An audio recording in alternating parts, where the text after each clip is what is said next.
Assalomu alaykum hammaga. Mana bugun 31-dekabr. Yangi yil kuni. Bu Sariosiyo tumani Sebzor mahallasiga boshlanadi. Mahallasi boshlandi. Bu yog'i Sariosiyo tumanidagi Bog'iyobod mahallasi.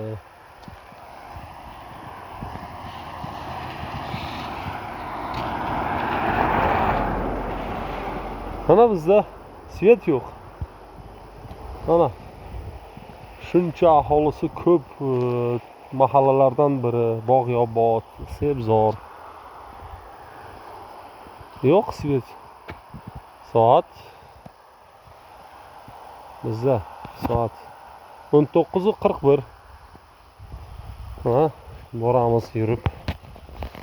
Shtobe ana nima deydi, 2 kundan keyin ba'zi bitta nimalar nima qiladi-da, chiqib qoladi. Bunaqa deb. Qor yog'yapti. Ko'ryapsizlar, qor, yomg'ir aralash. Dardimizni kimga aytaylik? Dardimizni. Yosh oilalarda yosh bolalilar bor, yoshi katta keksalar bor, qariyalar. Kasal yillar davomida uyda yotib qolgan kasallar bor. Limit qo'yishdi. Mayli, qo'limizdan hech narsa kelmaydi. Biror narsa demadik. Hech bo'lmasa svetni bersin. Ertalab shunday qildi. Mana 4-5 soat bo'ldi o'chganiga. Bu nima degan gap? Nima degan gap? Bayram boshlanib ketdi.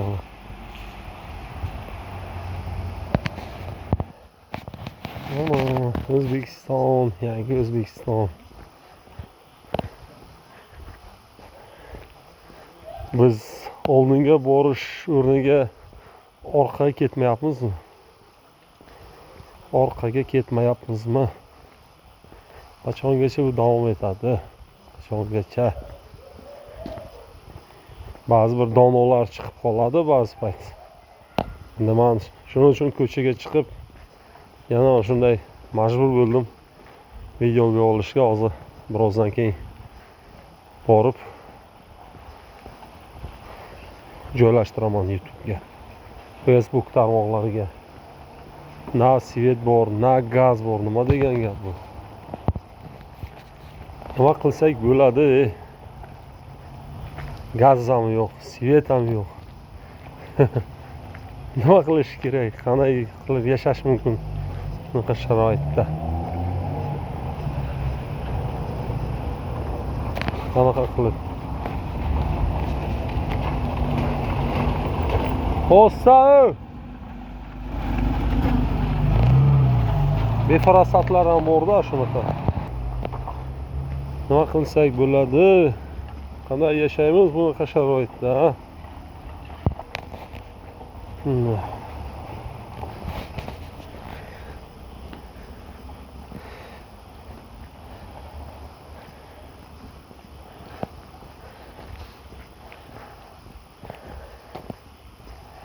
Bu yangi qishloq.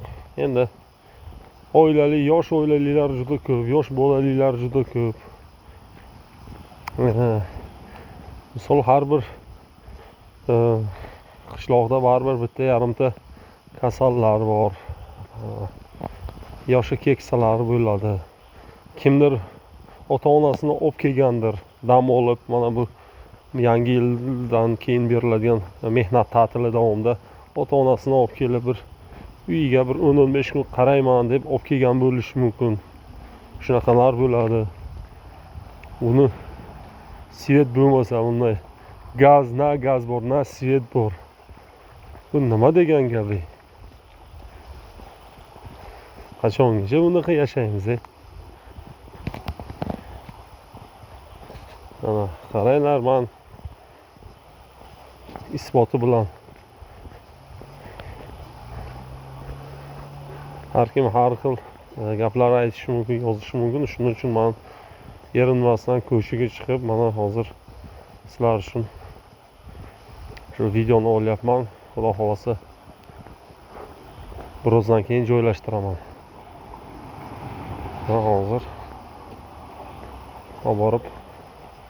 Hozir borib mana bu Hazorbog' kanali bo'yiga chiqyapman.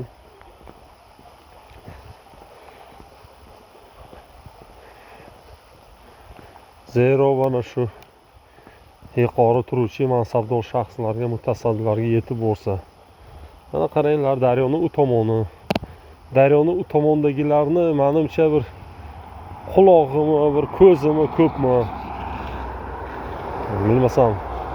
Biror narsa deyish qiyin. Mana qaranglar. Shabnam mahallasi bo'lsa kerak. Sariosiyo tumanidagi Shabnam mahallasi. Eski O'zbekiston kolxozi deyishardi. Hozir nomlar ham o'zgardi. Mana bu yerda daryoning u tomonida svet bor. Bizda yo'q. Bo'lmaydi ham. Mana Sebzor tugash joyi.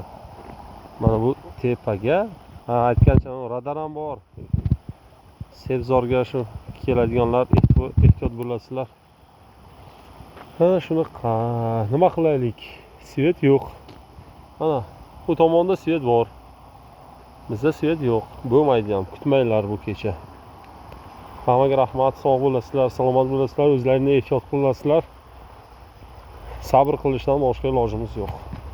Hammaga rahmat.